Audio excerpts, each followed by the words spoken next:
She pointed at him in front of everyone and said, "Fix it now." A room full of executives watched as a black analyst was reduced to a task no one else would ever be asked to perform. Laughter hovered. Phones shifted. Silence gave permission. He could have refused, but he didn't. He knelt, not in submission, but in control, letting the humiliation fully expose itself. Because what no one in that boardroom understood was this. The moment they decided who he was, they also decided what they were about to lose. The boardroom went quiet the instant the heel snapped. The sound cut through glass and ego alike. Conversations froze, eyes turned. At the head of the table, Marianne Caldwell steadied herself, jaw tight. Authority threatened for half a second too long. "Someone fix this," she said. Her gaze locked onto Evan Brooks, the youngest analyst in the room, the only black face among investors who had learned to look past him. Her finger lifted and pointed. "You fix it now." A ripple of reaction moved through the room. Smiles hid behind hands. Phones angled discreet and hungry.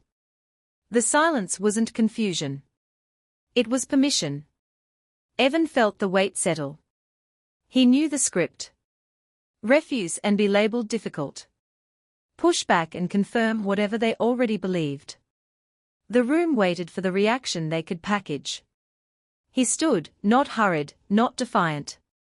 He walked to his bag and took out a small repair kit. A habit he'd never explained, left over from summers spent learning how to mend what others discarded. He knelt. The posture did its work. Laughter surfaced, soft and poisonous. A man near the window leaned back and murmured, "Unreal." Evan's hands were steady. He examined the damage, adjusted, tightened, secured. 90 seconds passed. In that time, the room told on itself. No one stopped it. No one said her name. No one questioned why him.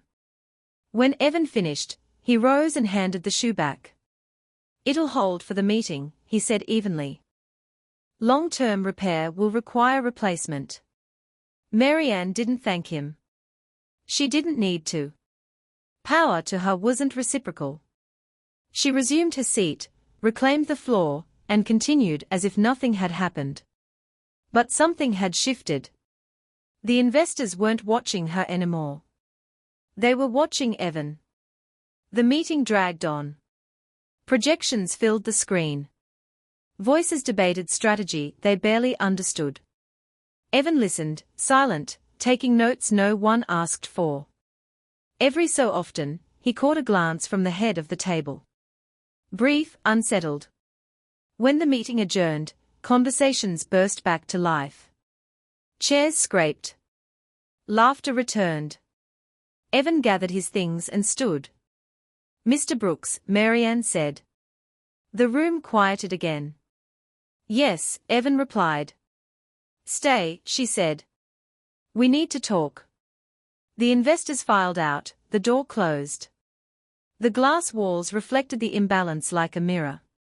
"What you did," Marianne began, "was inappropriate," Evan nodded at once. "I agree." Her confidence flickered. "Then why?" "Because you asked," Evan said in front of witnesses. She folded her arms. "You embarrassed me." "No," Evan replied. "I allowed you to finish." The words landed without force. That was what made them dangerous. "You crossed a line," she said. "So did you," Evan said. "First." Marianne exhaled sharply. "You're overestimating your position." Evan met her eyes.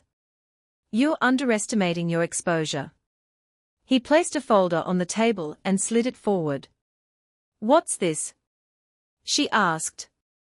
"A record," Evan said. "Of moments like today, not just mine." She opened it. Her face changed. Dates, names, emails, comments labeled as jokes, requests framed as favors, patterns too clean to dismiss. "You've been documenting me," she said. I've been documenting the company, Evan replied. Leadership included, her voice lowered. You think this gives you leverage? I think it gives the board context, Evan said. And the compliance committee clarity. You destroy your own career, she said. Evan shook his head. You already tried. Silence filled the room again. Different now. Heavier. You want an apology, Marianne said finally. I want distance, Evan replied. From you? From decisions you control, she laughed once. You don't get to dictate. I do, Evan said, calm as before. Effective immediately. He tapped the folder. This goes to the board at 8 tomorrow along with my resignation. Her confidence cracked. You can't threaten. I'm not, Evan said. I'm exiting. She stared at him, calculating. What do you want? Evan picked up his bag. A clean record and the truth on paper. And if I refuse, Evan opened the door. Then the room gets larger. The next morning, the board convened early. Marianne arrived to find Evan already seated. The folder sat in the center of the table. Copies spread outward like evidence. The chair cleared his throat. We have concerns. Marianne spoke quickly. This is a misunderstanding. Evan stood not to argue, to clarify. Yesterday, he said, I was asked to perform a task unrelated to my role in public singularly. No names, no drama. I complied, he continued, because refusal would have been punished. Compliance was observed. A few board members shifted. I am not here to debate intent, Evans said. Only impact. He slid one page forward. This pattern predates me. The chair read silently. So did the rest. When Evan finished, he Saturday.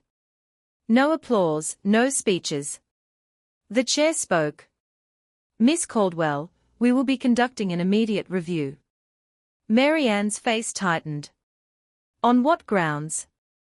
On leadership conduct, the chair replied. And risk. Evan rose again. My resignation stands. The chair looked up. Withdraw it. Evan shook his head. I'm done here. The vote was brief. Marianne was placed on leave pending investigation. Evan left the building before noon. No cameras followed him. No statements were released that day. But the room would remember not the kneeling, the reckoning that followed it, and the quiet man who decided when it was finished.